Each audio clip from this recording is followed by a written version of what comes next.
Right, in the studio with me here is journalist and foreign policy analyst Michael Hughes, who's joining us live today to discuss the situation that we've been talking about. Now, technically, the U.S. and the Syrian army are on the same side in terms of fighting the Islamic State group. Could this common sort of track pull them together, U.S. and Damascus?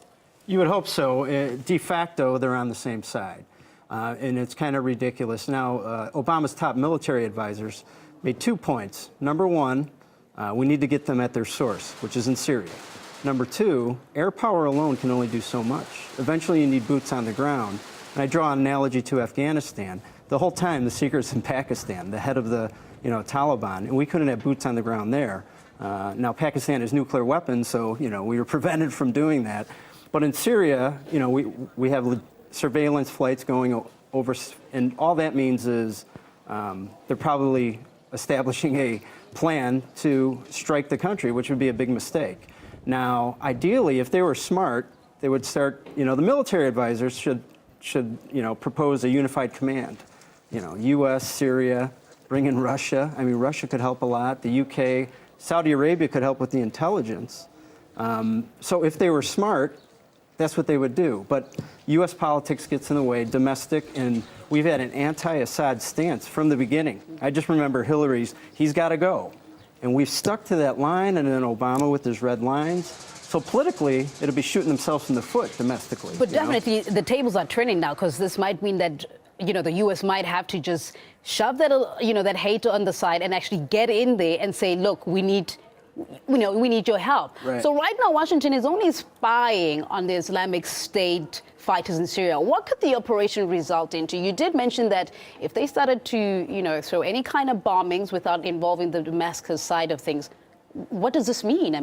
Then there's, you have the drumbeat of war between Syria, a clash between Syria and the U.S. It would seem pretty insane to me that the U.S. starts striking within Syria without working with the Assad regime. That seems extremely bold, especially when you have a partner, someone who wants to be a partner with you in order to do that. So, it's nervous.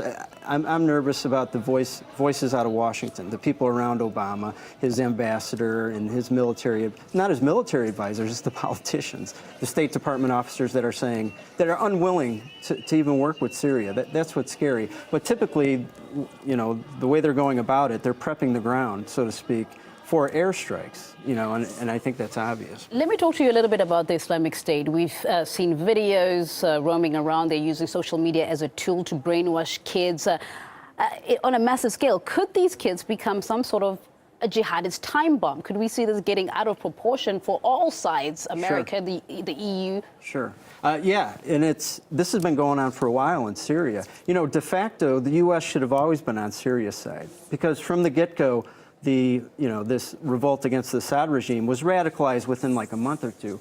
And you have kids on the ground, some of them were secular, but these children, they need a cause to rally around. And jihadism is a nice narrative for them, with their backs against the wall. They reach out, and so these mullahs and these, extremists are providing them with a narrative. They're providing them with the story, providing them something to live for when they're in, they're susceptible to this message. So yeah, it's very scary that, the U.S., they should understand, they should see this and be willing to prevent a caliphate. That should be our number one priority, one would think, right? Because of this brainwashing from it starts from the bottom up.